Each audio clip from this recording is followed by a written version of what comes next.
Sejam bem-vindos, mais um Mesa do Empreendedorismo no ar para você. E hoje o tema é muito importante para todo mundo, tenho certeza. A gente vai falar de golpes digitais e a responsabilidade das empresas em relação ao consumidor. E é lógico que eu não estou sozinha nessa conversa. Aqui na minha mesa, comigo, Natan Cidade, que é um advogado especializado em golpes digitais. Obrigada, Natan, pela sua presença. Obrigado, Paula, pelo convite. É um prazer estar aqui. Também aqui na nossa mesa, a Renata Reis, que é do Procon, representante do Procon de São Paulo, para ajudar também a gente a trazer alguns dados de como que esses golpes têm cada vez crescido mais. Bem-vinda, Renata. Obrigado, agradeço também o convite. E claro também que a gente chamou o Fábio Pazin, ele é do IDEC, que é a Instituição de Defesa do Consumidor aqui do Brasil, que também vai trazer ali alguns dados e vai ajudar a gente a cada vez mais se proteger desses golpes. Bem-vindo, Fábio. Obrigado, Paola. É um prazer estar aqui com vocês. Legal, gente. Então, vamos lá. O nosso primeiro bloco, a gente vai falar um pouco sobre segurança de dado e a responsabilidade da empresa em relação a isso. A gente percebeu desde... deve fazer já um tempo, né, que desde a LGPD demorou pra caramba para entrar em vigor, depois entrou em vigor e a gente continua vendo os dados ainda vazando e uma responsabilidade que a gente não sabe de quem que é. É da empresa? Quem que a gente responsabiliza quando nossos dados estão vazados? Mesmo porque com dados CPF, endereço e um monte de coisas é muito perigoso para o consumidor e, claro, isso acaba atingindo as empresas pela falta de confiança, né, de um geral. Natan, como que as pessoas elas podem se prevenir desse vazamento de dados? Qual que é uma dica ali de advogado para falar, olha, não clica nisso que seu dado vai vazar? Normalmente links enviados por WhatsApp, links enviados por mensagens. Nunca clica em coisa que você não conhece. O que vai ser ali depois do que você clicar, eles podem, num clique, eles pegarem todos os seus dados, todas as informações que tem no seu celular, entre outras coisas. Então, evite clicar em qualquer link desconhecido, seja por e-mail, WhatsApp, mensagem. Acho que isso é o mais principal, assim, de tudo, para não clicar em nada que você não sabe de onde vem. Não, perfeito. E aí a gente sempre coloca assim, mas a gente recebe e-mail de empresas que você conhece, né? Clica aqui, sua conta chegou, ou dê uma olhada nessa promoção, e a gente acaba ficando naquela, né? Às vezes é verdade, às vezes é golpe. E aí, Renata, o que a gente pode, inclusive, orientar as empresas a justamente se prevenir desse tipo de pessoas usando o seu nome da sua empresa, que já tem ali toda, né, uma imagem formada nos consumidores e que acaba sendo destruída por conta desses golpes? Pois é, Paulo, o que acontece é que hoje não é mais possível a gente dizer que a culpa é do outro, a culpa é de terceiro, eu sou tão vítima quanto. O nosso entendimento, né, até para que a gente possa fundamentar as reclamações, é no sentido de que o risco da atividade, o risco do negócio. Então, por exemplo, eu sou um marketplace, sou um grande, né, varejista que eu faço essa oferta para vários consumidores, né? Então, e inclusive existem mecanismos, acho que o Natan pode até falar melhor, dessa questão de você fazer buscas, quando você faz uma pesquisa, então você já foi cliente, comprou alguma coisa naquele marketplace, você acaba recebendo várias mensagens. Então, qual é o dever da empresa nesse sentido? Ela tem que ajudar o seu cliente. Ela tem que deixar sempre ativo ali no seu site como ela não vai entrar em contato com o consumidor. Que tipo de mensagem que o consumidor deve ignorar, que tipo de link ele não pode usar para fechar uma compra. Ela tem que passar diariamente, é um desafio. Mas eu tenho que fazer isso? Não é um golpe, eu não sou vítima tanto quanto o consumidor, é o risco, né? Então, são os bancos, são as empresas, todos aqueles que vão se aventurar nesse universo do mercado online, ou até mesmo fora dele, né? Os serviços digitais de uma forma geral, tem que fazer essa lição de casa. Não é fácil ser consumidor, é muito difícil, né? Eu acredito até também que o Natan vai falar mais um pouquinho sobre isso, que tipo de cuidado você pode tomar no seu celular, na sua conta. Então, é muito difícil, não é fácil. Então, aquele que tem a expertise do negócio tem que auxiliar o seu cliente, ajudá-lo a caminhar nesse mundo, né, digital, como fazer a compra, como não fazer, o que não fazer, e essa responsabilidade de todos, desde o pequeno fornecedor que está ali ofertando seus serviços, até o grande varejista, o grande banco, ele tem que realmente implementar essa atividade para poder realmente dizer que a culpa foi exclusivamente do outro, mas ainda assim é muito difícil. Com certeza. E a gente vê, né, Fábio, que hoje em dia os nossos dados de grandes empresas, eles acabam vazando e no fim das contas a gente recebe ali uma cartinha falando, olha, seu dado foi vazado, sinto muito e um abraço. Isso realmente é assim que as empresas devem proceder depois de um golpe, depois de um vazamento de dados? A gente vê hoje muitas empresas que viram notícias justamente por milhões de dados vazados e isso é uma consequência muito grande para o consumidor. Uhum, com certeza, Paola. Eu acho que pegando o gancho do que a Renata traz de contribuição, é muito interessante a gente olhar para o fornecedor o dever da transparência, né? O Código de Defesa do Consumidor, ele trata da informação com duas faces, eu diria. Uma primeira face para o consumidor, que a informação é colocada como um direito básico, né, de acesso à informação, o consumidor enquanto parte vulnerável da relação com o fornecedor, e na face do fornecedor como um dever. Então, é evidente que a empresa tem que informar caso haja algum vazamento, é uma obrigação dela por conta da boa-fé e da transparência, da forma como ela deve proceder à sua atividade, mas o vazamento também a gente vê uma falha na prestação do serviço dessa empresa frente ao seu consumidor. E nesse caso, hoje, não pode ficar somente aí, né? Foi criada uma autoridade nacional para velar pela proteção de dados hoje dos consumidores, dos cidadãos, e inclusive recentemente, na segunda-feira agora, ontem, a gente teve inclusive aprovada numa regulação a previsão da dosimetria que deve ser agora aplicada nas penalidades que é de competência da ANPD, né, a Agência Nacional, sobre os fornecedores, essas empresas que fazem o tratamento indevido dos dados pessoais dos consumidores. Então, não fica só aí nessa informação, né? Se há um vazamento resultante de um tratamento indevido desses dados, ele deve ser apurado e, se for o caso, aplicado uma penalidade para essa empresa. Perfeito. A gente, inclusive, fez uma pesquisa, né, para entender ali mais ou menos só uma parcelinha ali de 100 mil pessoas para saber se elas já sofreram algum tipo de golpe digital. E eu acho que tem gente ali que não sabe ainda, mas que o dado foi vazado sim. Então, a nossa pergunta foi, você já teve seus dados pessoais vazados no mundo digital?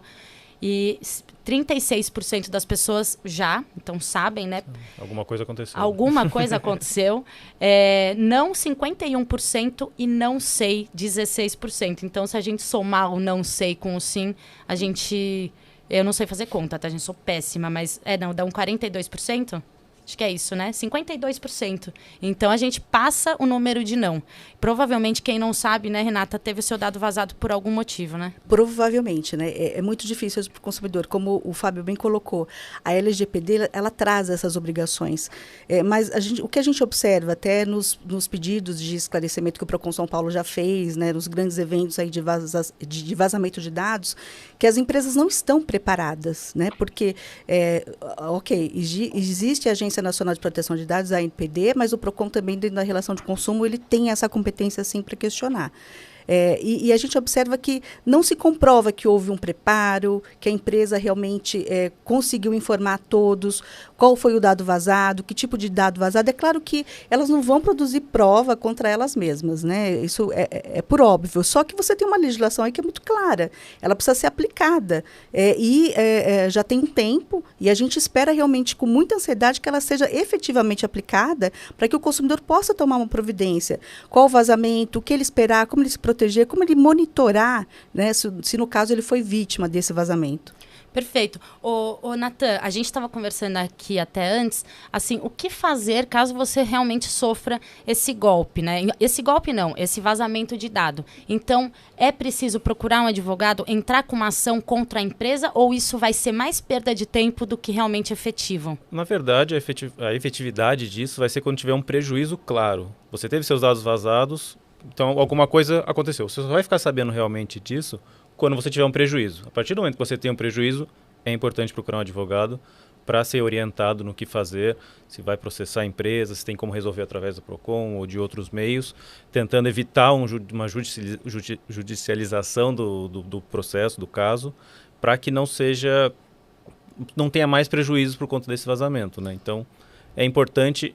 Você só vai ficar sabendo realmente quando tiver um prejuízo. Então, a partir desse momento, é importante procurar os órgãos especializados e até mesmo um advogado para poder te auxiliar.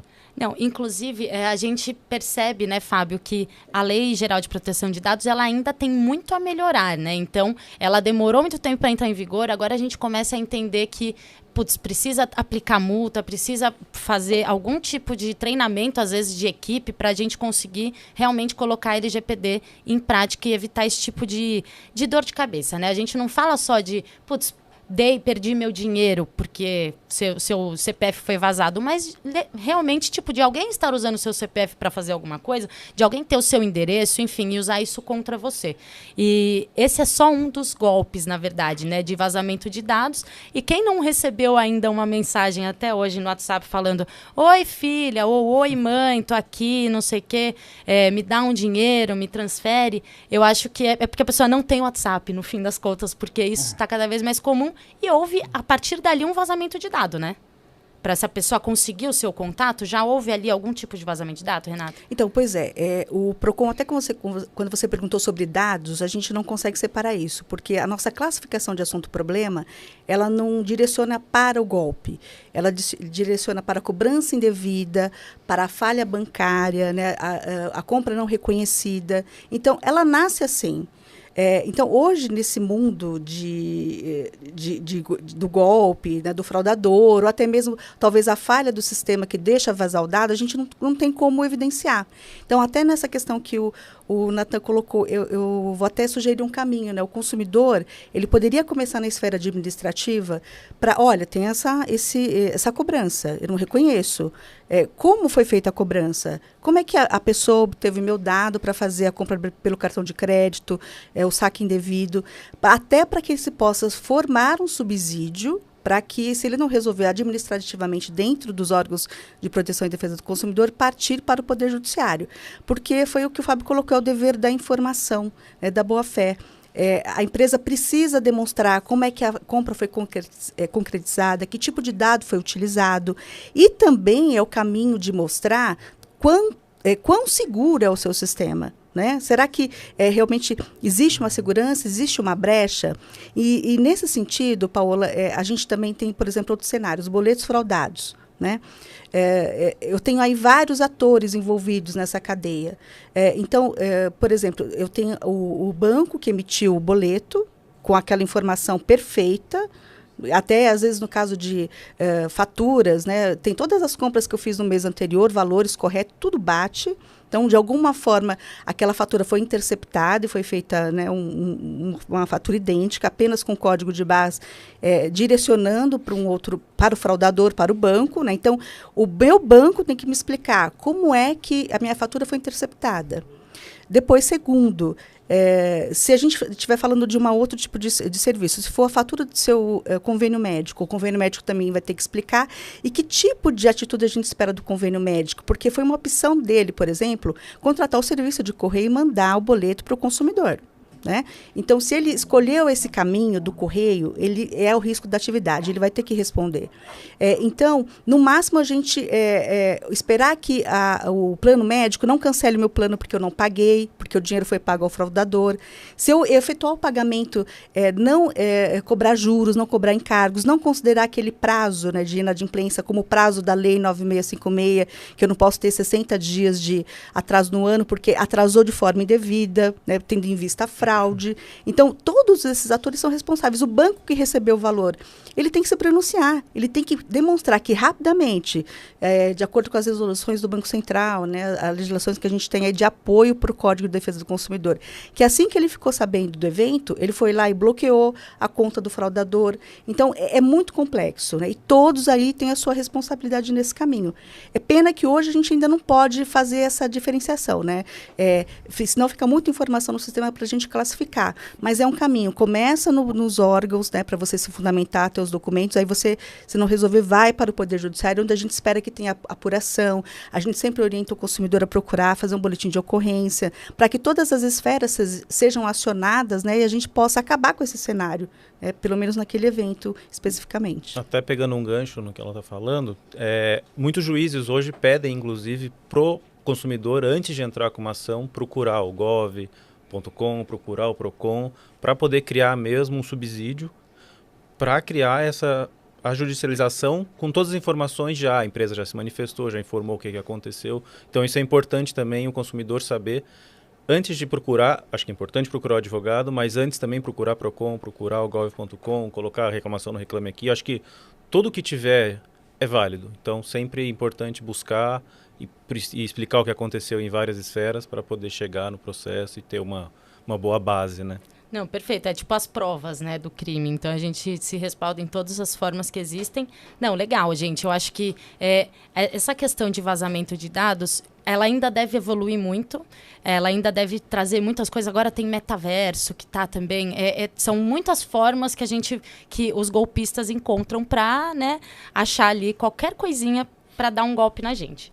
Agora a gente vai mudar um pouco de assunto, só que não, né? Porque o assunto é o mesmo, mas a gente vai falar que hoje mais de 17 mil golpes são dados por dia. Então a gente tem muitos tipos de golpes, entre eles que a gente já até deu ali um spoilerzinho, que é como que funciona o golpe de empréstimo por WhatsApp. E a gente fez um vídeo do Não Caia Nessa, que é um programa que a gente tem dentro do Dinheiros, que o Leandro vai explicar pra gente, então, o que é esse golpe de empréstimo por WhatsApp. Pode pôr no ar, por favor.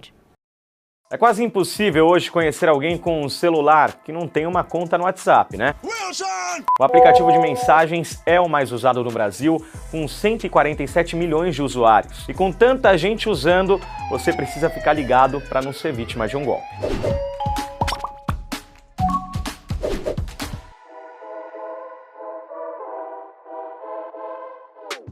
Um dos golpes mais comuns do WhatsApp é o do falso empréstimo. Os golpistas criam um perfil fake e se passam por bancos e financeiras. Com acesso às suas informações roubadas na internet, eles entram em contato e oferecem dinheiro de um jeito mais fácil, vantajoso e com juros baixos. Para isso, pedem um valor antecipado e quando você deposita, claro que eles desaparecem. Para não cair nessa, preste atenção. A Febraban, que é a Federação Brasileira de Bancos, alerta que não existe nenhum tipo de empréstimo em que a pessoa tenha que fazer qualquer pagamento antecipado, seja de impostos, preenchimento de cadastro ou adiantamento de parcelas. Portanto, se você recebeu uma mensagem assim, pode ter certeza que é golpe. Além disso, tenha cuidado onde e com quem você compartilha seus dados pessoais na internet. Tenha certeza que aquela empresa onde você está preenchendo um cadastro é legítima. Cheque a URL, os canais de atendimento ao cliente e endereço. Não clique em nenhum link desconhecido que anuncie ofertas de empréstimos e desconfie de sites que oferecem crédito com condições vantajosas, bem abaixo do mercado. Aquele ditado, né, gente? Quando a esmola é demais, o santo desconfia. É isso, galera. Para mais dicas como essa, continue ligado aqui na nossa página. Eu sou Leandro Chaves, esse é o Não Caia Nessa. Até a próxima. Tchau.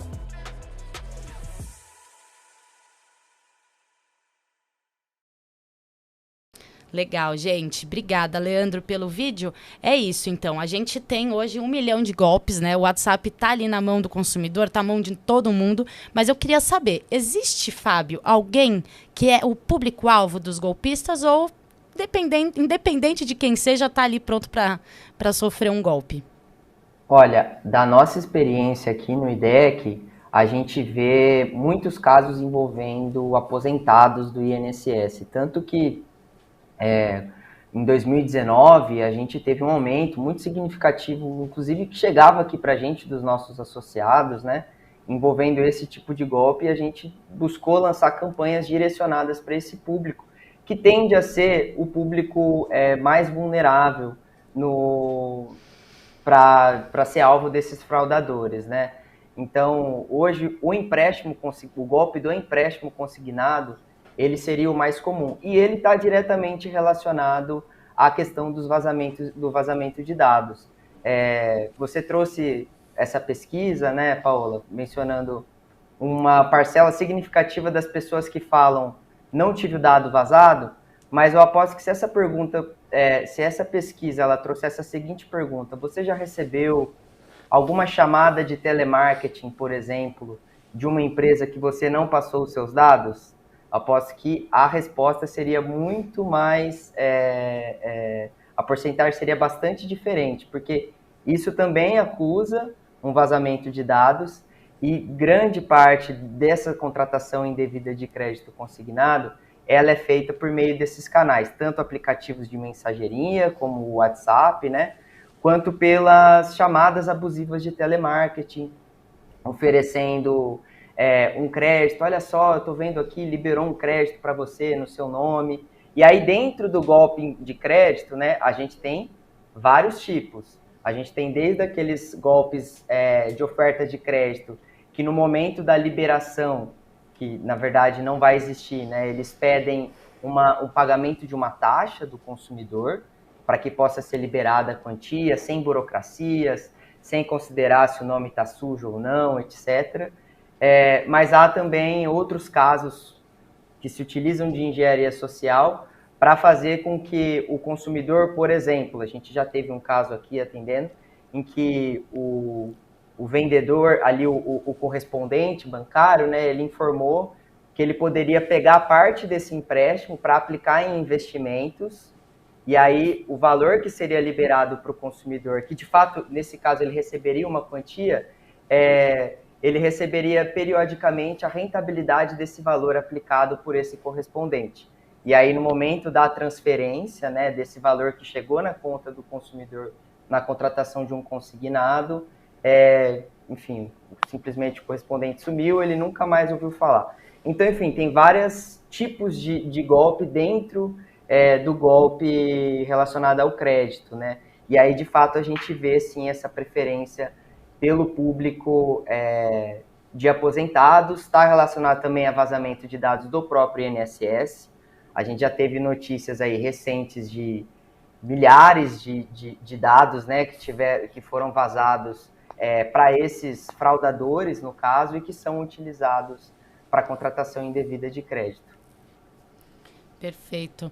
É muita sacanagem, né? Eles pegam literalmente aquele grupo daquela pessoa que vai ficar no desespero e não vai conseguir, na hora, entender que aquilo realmente é um golpe. A gente via muito antes, né? Aquele golpe de ligar, tô com a tua filha. Agora eles já estão muito melhores, né? Já conseguem enganar melhor. E eu queria perguntar para você, Nathan, como que, por exemplo, recebeu uma ligação, olha, do seu banco e estão tentando passar tal quantia. A gente pode acreditar a partir de que momento? O que fazer numa ligação dessa? Você já vai indo para o banco? Na verdade, não. Eles vão ligar. Muitas vezes o que acontece, você não passar nenhuma informação sua, eles vão pedir CPF, vão pedir RG, nome da mãe, e você não confirma nada. Se eles te confirmarem, nem assim você confirma. Esse é o nome do seu CPF, esse é o RG, você fala não. Tenta ligar para o seu gerente num primeiro momento, porque muitas vezes eles pedem para você ligar no verso do telefone que está no verso do seu cartão. E eles interceptam essa ligação. Então, você não está falando de verdade com o seu banco. Então, é importante você ter um contato mais próximo com o seu gerente. O problema são bancos virtuais, mas os bancos virtuais acabam não fazendo muito isso. Mas você tem um contato mais próximo com o seu gerente para poder entrar em contato direto com ele. Acho que isso é importante, deixar bem frisado. E não passar informações. E quando você ligar para esse número, é muito difícil, a interceptação de telefone acontece e você não vai estar falando com o banco. Então, a partir do momento que você digitou sua senha no telefone, que muitas vezes pede, eles estão recebendo essa informação lá. Então, isso é muito complicado mesmo. Então, acho que uma dica boa é talvez correr para o banco para ver o que aconteceu, não passar nenhuma informação, e talvez um contato mais próximo com o gerente, que é o que a gente estava conversando aqui, que é o risco da atividade. Eles têm que orientar, eles têm que ter as informações, passar para o consumidor o que está acontecendo, se tem uma ligação que está acontecendo, se está acontecendo essa transferência, essa compra. Então, acho que tem que ser bem cuidadoso e não fornecer nenhuma informação possível por telefone. Eles interceptam uma ligação. Esses dias a minha avó, de 90 anos, recebeu uma ligação e a sorte dela é que minha mãe chegou lá e ela viu minha avó desesperada. Estão tentando passar 40 mil reais. Como assim? Não, o moço pediu para ligar no banco, aí minha mãe se tocou, ela falou assim, o cara vai continuar na chamada. Sei lá, não sei nem como que minha mãe conseguiu pensar nisso, porque eu não pensaria nisso. Eu ia falar, beleza, né? Só que eles estão cada vez mais, sei lá, né? Eles são muito inteligentes para estar no mundo dos golpes, né? Se eles estivessem na parte de segurança dos bancos e das empresas, talvez a gente teria mais segurança. Ia ser muito bom, né, no caso. Mas, Renata, pode falar, por favor. Então, eu quero só acrescentar até os exemplos, né, que o Fábio colocou. O consumidor também recebe muita oferta de um troco olha, você já tem essa operação de empréstimo consignado em andamento, o senhor não quer um troquinho? O senhor continua pagando o valor no seu benefício e a gente dá um valor a mais para o senhor reformar sua casa, comprar o colchão novo. E até mesmo aquele consumidor que se surpreende com a operação. Na verdade, o dinheiro é depositado na conta do consumidor, mas é um valor que o consumidor não tem interesse. Aí a gente vai ter um outro problema, um outro tipo de fraude que a gente já verificou no PROCON. Quando o consumidor tenta devolver o dinheiro daquele empréstimo que ele não pediu, é encaminhado um boleto também fraudado e um terceiro acaba recebendo esse valor. Então, até para devolver esse valor, ele tem que fazer junto com o banco, pedir uma outra forma de devolução desse valor, como a transferência bancária. Antes de fazer a transferência, ir até o banco, para que o banco auxilie no sentido de indicar se ele está devolvendo mesmo aquela operação para aquele banco. E uma forma de você blindar o seu benefício. Para você não ser vítima. O aposentado e o pensionista, ele pode ir até a Previdência e solicitar o bloqueio do seu benefício para operações financeiras. O dia que ele tiver interesse em fazer um financiamento, hoje eu quero, eu vou usar esse valor de forma consciente. Então, aí ele vai lá na Previdência, desbloqueia o seu benefício. Então, por mais que ele receba a oferta, a ligação, se estiver bloqueado, a pessoa não vai conseguir fechar a operação. Então, é uma forma também que ele tem de de obter essa proteção adicional. Perfeito. Inclusive, na hora que for pagar um boleto, né, sempre prestar atenção no nome, né? Porque o nome nunca vai ser o do banco, vai ser um nome X e a partir dali pode desconfiar, de fato. E aí a gente pode usar esse nome, porque o que eu faço quando eu acho que é um golpe, né? Eu peço os dados para a pessoa. Você precisa de um depósito, então me manda seus dados. Aí a pessoa manda o nome, o CPF, o dado bancário. Óbvio, né? Se a minha mãe me pedir um dinheiro, ela vai mandar no nome de Cleberson. Eu vou falar, não é minha mãe. E aí eu pego esse dado e mando para o banco direto. Eu sempre faço isso. E aí eles falam que eles conseguem bloquear essa conta. Isso é fato, porque eu sempre acredito que eles estão bloqueando. Existe um mecanismo, né, do Banco Central, né, mas isso é uma regulação do Banco Central, que quando o banco tem essa suspeita de fraude, eles vão considerar essa conta como uma conta suspeita. Então, ela tem que ser, na verdade, nem é. Ela é uma obrigação, mais uma obrigação legal do banco, de monitorar aquela conta, né, aquela operação, para verificar realmente se ela não está sendo utilizada de forma indevida. Então, é importante, realmente, se você tiver informação, constar do boletim de ocorrência, informar para o banco para que ele tome essa providência. Perfeito. Natan, Paola, por favor, desculpa, Fábio, pode falar. Eu posso só adicionar um comentário sobre essa questão do bloqueio, que é importante trazer recentemente, né, com a entrada do Pix, tem 2 mecanismos também, que é bom o consumidor estar atento. Nesse exemplo que você trouxe, de falar com o banco, hoje tem também aquele consumidor que pagou, e aí logo de cara ele percebe que o dinheiro foi destinado provavelmente para um nome ou para um contato, enfim, devido a ele suspeita da fraude. Hoje também é possível, se isso foi feito por meio de Pix, por exemplo, existe o bloqueio cautelar para devolução. Esse bloqueio cautelar também é uma regra do Banco Central, em que a instituição de destino do dinheiro, para onde foi o dinheiro, ela pode fazer o bloqueio por 72 horas e avaliar a veracidade dessa transação, né, dessa cobrança. E um segundo mecanismo que também veio junto com o Pix, porque o desafio do Pix é esse, né, é uma transação simultânea, né, você não tem, como era antigamente, um tempo, por exemplo, feito no fim de semana até concretizar a operação, você se dá conta e pedir o cancelamento da transação no seu banco. Hoje é imediata. Então tem esses 2 mecanismos. O segundo, que é o mecanismo especial de devolução, aí é já no seu banco, você percebeu, você também entra em contato com o seu banco e o seu banco vai falar com a instituição de destino para que faça o bloqueio e a avaliação da veracidade também dessa outra transação. Então são 2 mecanismos também para o consumidor estar atento e que eles são aplicados quando há essa percepção no ato ali, né? Logo depois que você efetuou o pagamento. Sabe o que seria interessante também, pegando um gancho? Eles colocarem na ligação para o banco uma coisa mais simples de você atender. Então, diz que 0 se você fez um Pix, nem para bloquear cartão. Então, diz que 01 para conseguir bloquear esse Pix. Então, teria que ter umas formas mais simples de até você chegar num atendente para poder receber a informação de vamos verificar. Nisso, muitas vezes, o cara já sacou o dinheiro no banco receptor, já resolveu e é complicado, né? Então, acho que a facilidade que o banco poderia dar para essa situação se resolver também é o risco da atividade dele, né? Então, nossa, com certeza. E hoje em dia a gente vê, né? Tem várias formas de pagamento. Você vê no WhatsApp, tem pagamento, você consegue pagar no Instagram, você consegue pagar de todas as formas. O controle desse dinheiro, eu acho que deixa o consumidor mais inseguro do que o contrário que eles gostariam, né? Eu fiz uma transação pelo Instagram. Tá, e aí? Tipo, de quem que é essa conta? Será que isso é seguro? Isso você acha que o consumidor também sente essa insegurança cada vez maior, o Fábio? Com certeza, e tem um ponto aí dentro do que o Nathan trouxe, que eu acho importantíssimo essa sugestão, e que a gente aqui no IDEC buscou fazer incidência nos órgãos, discutindo o papel dos canais de atendimento, né, para o consumidor. Hoje a gente verifica uma flexibilização desses canais de atendimento, né, por substituição de robôs, de chats, o atendente humano, parece que está cada vez mais difícil, né? É tudo digital, e se você quer falar, por exemplo, pelo saque, você tem que passar por diversas camadas até conseguir falar com uma pessoa, um atendente humano que vai poder te orientar, e muitas vezes a ligação cai. Então, a gente vê que cada vez mais os canais de atendimento são precários mesmo. E aí entra a importância da gente discutir o papel da regulamentação do saque e desses canais, né? E para essas outros meios de transferência, de pagamento, a mesma coisa.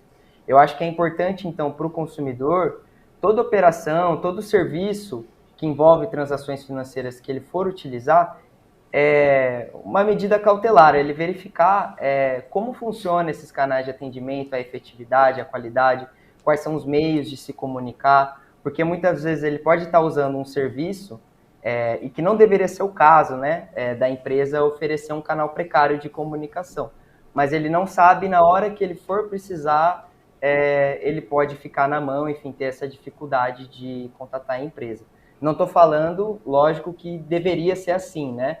No macro, a gente faz essa discussão da importância de ter canais de atendimento mais efetivos, com atendentes humanos, né, com agilidade, mas no caso individual, ali na orientação específica para o consumidor, seria também ter essa precaução do serviço que ele está utilizando, saber como funcionam esses canais. Perfeito. Aí ninguém lê, né? Desculpa. Não, é verdade. Ninguém lê aqueles termos e condições antes de contratar alguma coisa, né? Ali explica muita coisa, só que eles colocam tantas linhas, tantas coisas que acabam não lendo. E muitas vezes você, para buscar essa informação depois, você não consegue nem ter acesso a essas condições e informações e fica perdido mesmo, sem saber o que fazer, né? Então, acho que entra no que o Fábio falou. Total. Até nessa linha da falta de informação é muito triste, porque os consumidores, quando você vai tratar com o serviço bancário, qual a expectativa maior? É segurança. Ninguém quer guardar dinheiro dentro do colchão, ninguém quer colocar reviver o cofrinho, né? Então, hoje o consumidor ele vê essa expectativa totalmente frustrada. E, às vezes, o próprio banco oferece um serviço adicional. Olha, você não quer um seguro para PIX, para operações não reconhecidas, um seguro para você poder não ter problemas com seu cartão de crédito quando ele for furtado. Só que as condições não são claras. Ou então a condição você precisa estar com cartão de crédito dentro da mochila.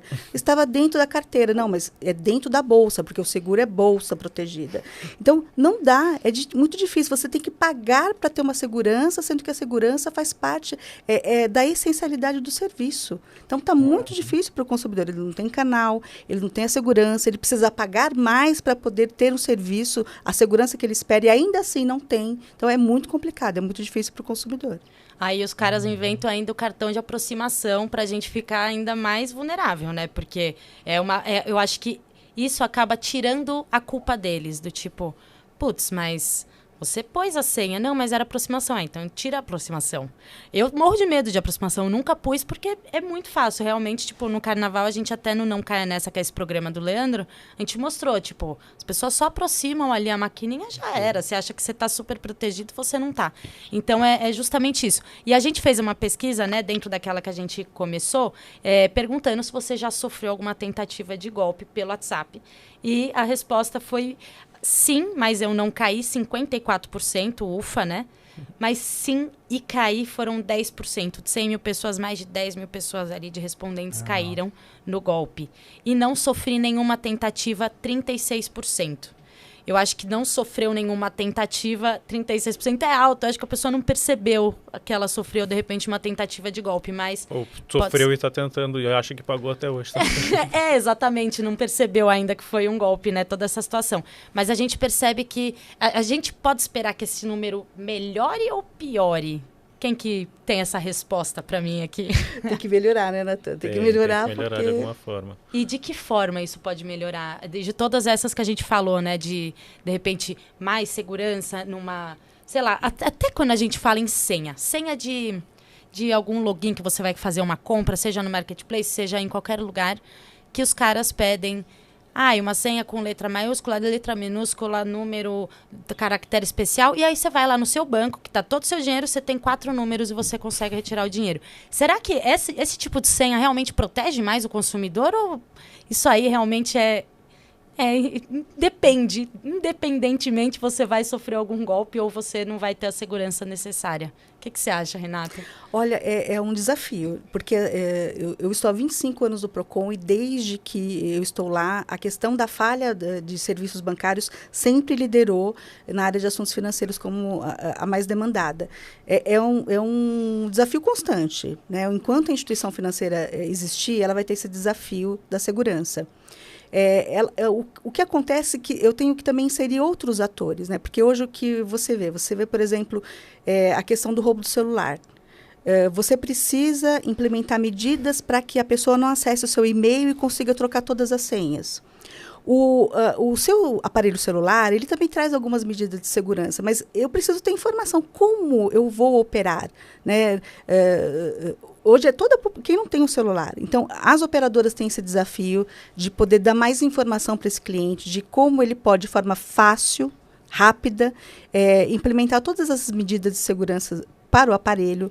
A operadora de celular também tem que ser um tanto mais ágil nesse sentido também para auxiliar o consumidor, como bloquear o aparelho, como você impedir que haja o acesso.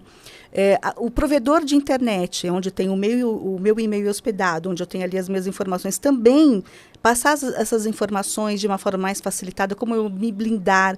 Então, todos esses atores do mercado que acabam aí no final possibilitando que você faça um Pix, que você tenha um aplicativo no seu aparelho, tem que realmente fazer uma parceria para ajudar esse consumidor, né? E são mais atores, digamos, na guerra contra os fraudadores, contra os golpistas. E melhorar, digamos assim, a atividade do consumidor, a experiência do consumidor. Porque nós queremos que cada vez mais o consumidor tenha serviços, né, à sua disposição, serviços tecnológicos, avançados, rápidos, que gerem conforto. Então, de forma simplificada, né, porque não é fácil, ele tem que atingir todos os públicos, passar isso para que todos os consumidores tenham essa experiência, essa segurança maior. Perfeito. Agora, gente, vamos mudar um pouquinho de assunto, vamos mudar o tipo de golpe, né? A gente fala muito de empréstimo. O que é seguro no empréstimo? A gente procurar um banco que também tem todo aqueles juros, você vai mais por uma facilidade procurando um agiota, existe ali a chance de ter um golpe, de você depois sofrer outros tipos de consequências, por isso que a gente vai falar um pouquinho sobre isso. Existe algum tipo de empréstimo que é seguro, Natan?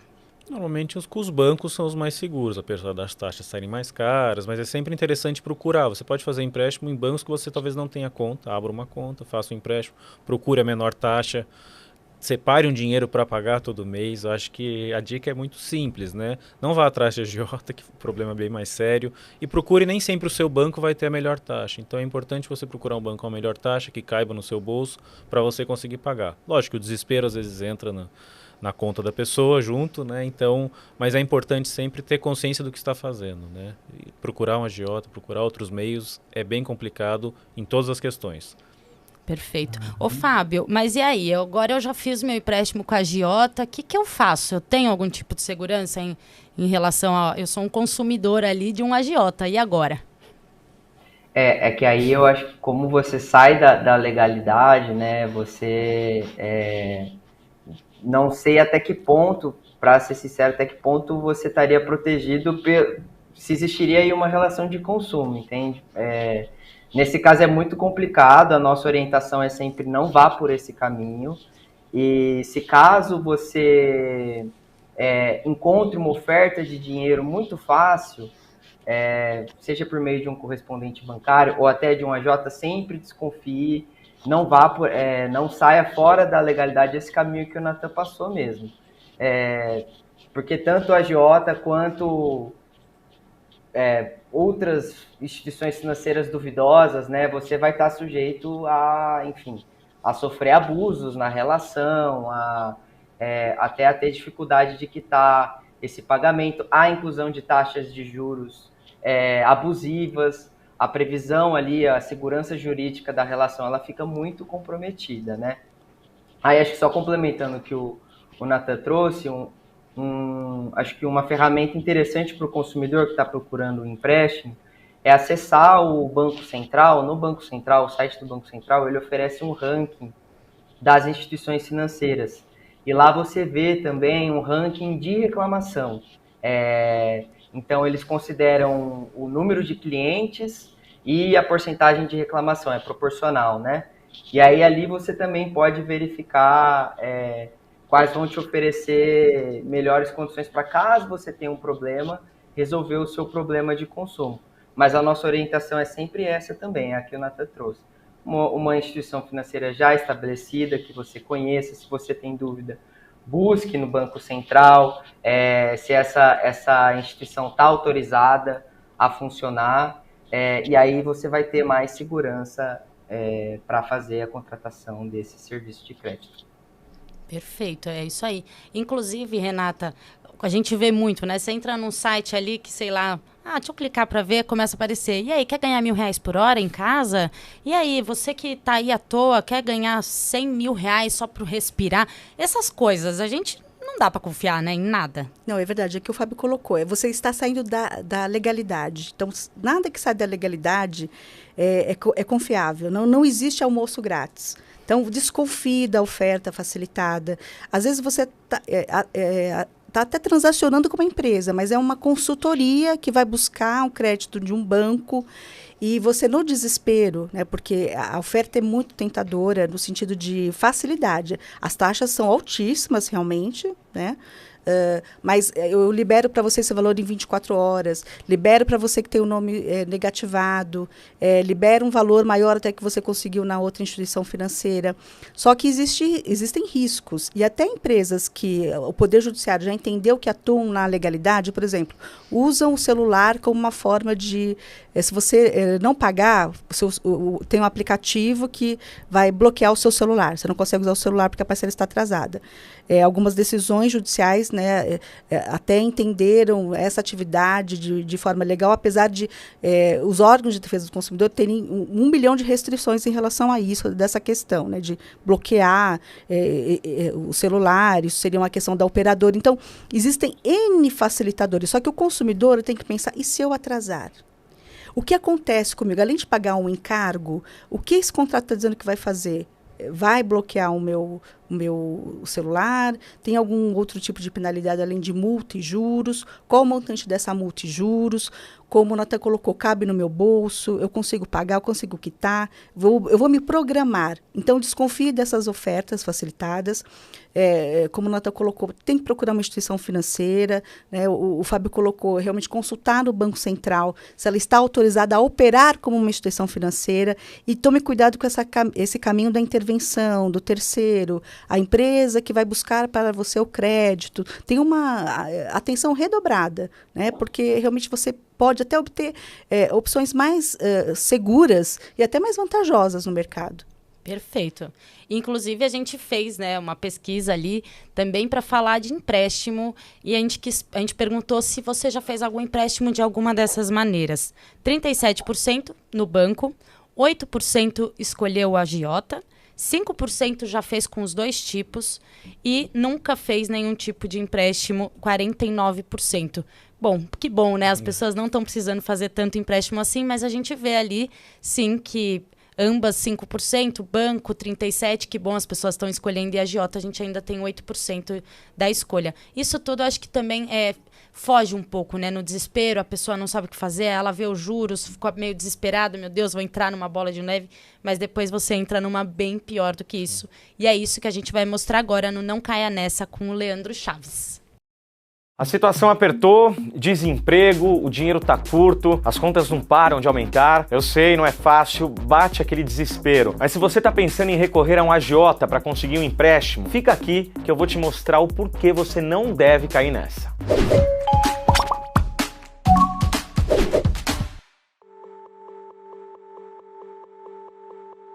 O primeiro ponto, a agiotagem é crime contra a economia popular, com pena que varia de 6 meses a 2 anos de prisão para quem oferece esse tipo de serviço. Os agiotas costumam se aproveitar das dificuldades financeiras das pessoas e oferecem empréstimos com taxas de juros abusivas, bem acima do que a lei permite. Em outras palavras, você está sendo extorquido. Conclusão, no desespero você pega um dinheiro ilegal com taxas de juros que podem chegar a 40% por mês. Se você atrasar a parcela, terá que pagar um juros dos juros, ou seja, você vai acabar se enforcando. E dever para agiota é complicado. Por ser uma prática sem nenhuma regulamentação, muitos deles agem de modo intimidador, ameaçando as vítimas em renegociações e adotam regras totalmente arbitrárias. E claro, nenhum desconhecido empresta dinheiro fácil assim, gente. Não entre nessas conversas. Como os agiotas não fazem análise de crédito e nem exigem comprovação de renda, eles costumam pedir um bem como garantia, com um valor maior do que está sendo emprestado, como um automóvel ou uma joia, por exemplo. Portanto, a melhor resposta para uma situação de crise sempre será a sua educação financeira. Elimine gastos, não gaste mais do que está previsto para receber no mês e nem empurre a dívida para o cartão de crédito. Busque uma renegociação com seu banco. Para mais dicas como essa, continue ligado aqui com a gente. Até a próxima. Tchau.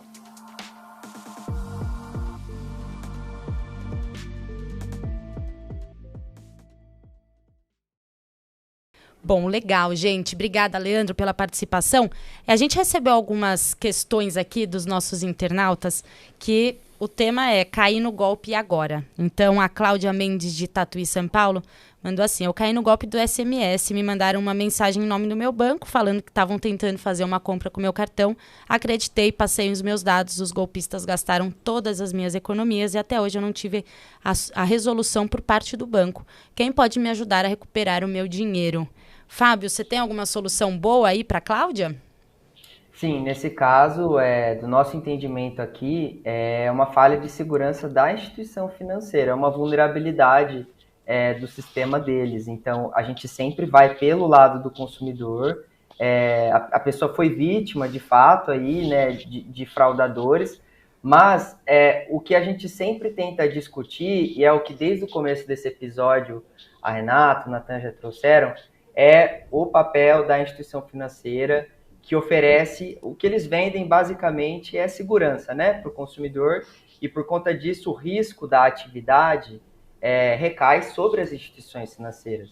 Eles sabem que ao entrar nesse mercado, ao ofertar de guardar o dinheiro de um consumidor, eles estão sujeitos a riscos, né? As fraudes fazem parte desse cenário. A gente vê cada vez mais uma crescente, né, enfim, desses casos.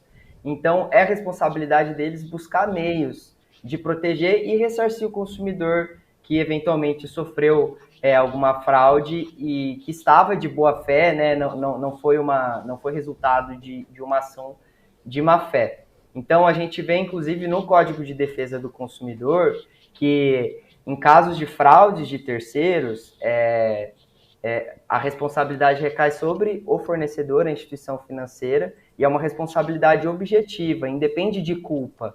Ou seja, independe de você analisar as questões subjetivas ali do que aconteceu. Se você faz um nexo causal entre o dano dessa pessoa que teve o depósito, as economias roubadas por conta dessa mensagem falsa que se dizia se passando pelo banco, né? E o dano, você faz o nexo causal entre essas duas coisas, a instituição financeira, no nosso entendimento, já deve responder.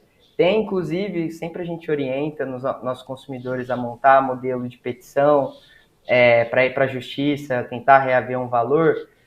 Tem também entendimento já do STJ nesse sentido, que ele diz, nessa relação, né, havendo fortuito interno, é a responsabilidade da instituição financeira responder por fraudes. E aí, o que basicamente seria o fortuito interno? Está relacionado a essa discussão do que é o próprio risco da atividade, né? Que é algo inesperado, é algo que não é usual, mas que faz parte do ramo da atividade que esse fornecedor está empreendendo. Então, nesse caso, a nossa orientação é tentar reaver diretamente com a instituição financeira, anotando todos os números de protocolos, contatos, demonstrando que o consumidor de boa-fé tentou reaver esse valor, não foi possível buscar os órgãos de defesa do consumidor, como o PROCON, um registro no consumidor.gov, também guardando a comprovação de que buscou uma resolução alternativa para o problema, e se nenhum desses casos funcionar, aí buscar um advogado, e aí, enfim, tentar acessar o Poder Judiciário para tentar reaver esse valor. Perfeito, Fábio. Obrigada. Espero que a gente tenha te ajudado, Cláudia. Mais alguma dica para a Cláudia? Eu acho que o Fábio foi bem, né? Acho que ele deu. A gente tem mais uma aqui do Caio Freitas, de Guaxupé, Minas Gerais. Eu comprei um celular pela internet que nunca chegou. Recebi um e-mail com um desconto muito bom de um celular que eu queria. Achei super vantajoso. Entrei no site, coloquei meus dados do cartão e a compra aparentemente finalizou. Mas eu nunca recebi o produto e depois vi que a loja tem várias queixas como a minha. Como saber se o desconto é verídico ou é golpe? E tem como eu recuperar o meu dinheiro? Na verdade, ele teria que fazer uma busca pela loja antes, exatamente. Dar uma olhada no Reclame Aqui, ver se tem reclamações, ver o CNPJ da loja, se é um CNPJ que existe realmente, que muitas vezes nem existe. E para recuperar o dinheiro, na verdade, ele teria que processar a loja. Mas se a loja não entrega um produto, como é que ela vai devolver o dinheiro, né? Então fica uma questão meio complicada para conseguir recuperar esse dinheiro. Acho que pode existir a possibilidade de um processo, pode tentar reclamação no PROCON, mas como a loja já tem um histórico muito complicado, é difícil conseguir alguma coisa nesses casos. Então o interessante é sempre verificar se é uma loja confiável, se o CNPJ está certinho, se não tem nenhum problema com elas, se tem outras reclamações. Hoje em dia você consegue entrar em aplicativos de Instagram, Facebook, entre outros, para ver se tem uma reclamação muito consistente em relação a qualquer coisa que eles postam. Então é interessante sempre acompanhar, não receber o e-mail, clicar e comprar e achar que vai dar certo, né? Então, é aquele que eu falei no começo, não clique em nada que você não sabe de onde vem e o que acontece. Não clique em nada que está muito vantajoso, porque a vida não é fácil, né, Renata? E nesse caso a gente vai até mais além, né? Como o Natan colocou, né, tem a responsabilidade, mas eu não acho mais aquele parceiro, só que ele tem um parceiro. Quem é o parceiro dele? É o cartão de crédito. Então, o meio de pagamento, ele também tem essa responsabilidade, né, de atuar com aquele parceiro, cancelar a parceria, entrar com aquele processo de contestação de compra. Olha, se ele ainda tiver um contato da empresa, o seu cliente está dizendo que o celular não foi entregue, eu vou estornar essa cobrança. Comprove que o celular foi entregue. Então, ele não fazendo essa comprovação, o cartão de crédito tem que estornar essa operação na fatura do consumidor. E se ele já pagou a fatura, devolver, inclusive, o valor. Perfeito, muito bom. Inclusive, gente, eu acredito que a gente ainda vai ter vários tipos de golpes aparecendo, né? E eu acho que todas essas dicas vão caber para esses golpes, porque a gente não pode confiar em nada que é fácil é para ser nosso. Parece que é isso, né? Tá muito barato, esquece que isso daí não é verdade. Então, eu acredito que a gente consiga ainda, com todas essas dicas que vocês trouxeram pra gente, a gente consegue saber ali quais são os melhores caminhos a se tomar com um golpe como esses que a gente falou hoje. Lógico, tem vários outros golpes que estão por aí, então fiquem todos muito ligados e atentos em relação a tudo isso.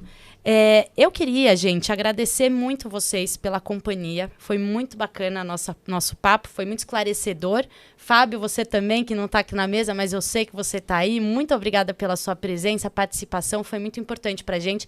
Eu espero que a gente tenha conseguido esclarecer todas as dúvidas de todo mundo. Muito obrigada, Renata, e muito obrigada, Natan. Voltem sempre, pessoal. Obrigada. Obrigado. Muito obrigado, Paulo. Um prazer. Quem sabe na próxima eu consiga estar aí com vocês. Obrigado. Legal, aí a toda a Natan. equipe Muito e obrigada. colegas. Combinado. Tchau, tchau. Gente, até a próxima. Olha, no mês que vem a gente tem mais um Mesa do Empreendedorismo para a gente falar sobre o Dia do Consumidor. Então, todas as dicas para, inclusive, não cair em golpes, o que vale a pena, o que não vale, quais são as estratégias que as empresas estão usando e, inclusive, quem que já pode começar a comprar, se os descontos já estão rolando, enfim, tudo isso no próximo Mesa do Empreendedorismo. Fique ligado no Instagram, @terradinheiros, que lá a gente passa todas as informações. Obrigada pela audiência, obrigada pela participação. Até a próxima.